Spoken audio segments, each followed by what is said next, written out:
లగ్న పత్రిక రాయటం పంతులు గారు కంప్లీట్ చేసిన తర్వాత, అమ్మ లగ్న పత్రిక మీరు ముహూర్తాలు అన్ని ఏర్పాట్లు చేసుకోండి అని చెప్పడంతో, సరే అని చెప్పేసి ఇక లహరికి స్వీట్ తినిపించమని చెప్పడంతో సత్యకి లహరి స్వీట్ తినిపిస్తుంది. ఇక ఆ తర్వాత సత్య కూడా లహరికి స్వీట్ తినిపిస్తాడు. ఆ రకంగా వాళ్ళు ఒకరికొకరు స్వీట్స్ తినిపించుకుంటారు.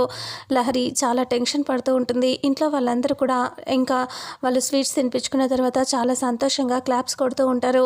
ఇక అనన్య కాంచన అర్థం కాక అలా చూస్తూ ఉంటారు. ఇక పైకి లోపలికి వెళ్ళిపోయిన లహరి టెన్షన్ పడుతూ ఉంటుంది. శరణ్య వస్తుంది.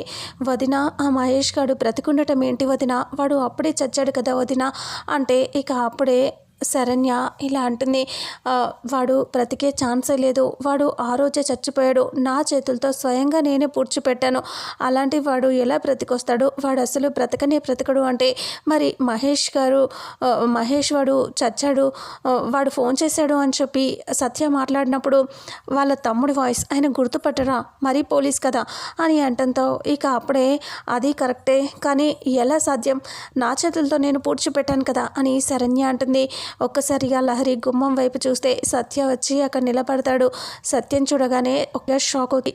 లహరి టెన్షన్గా చూస్తూ ఉంటే ఏమైందా అని వెనక్కి తిరిగి చూస్తుంది శరణ్యం చూసి ఒక్కసారిగా ఇంకా కోపంగా సత్య చూస్తూ ఉంటాడు.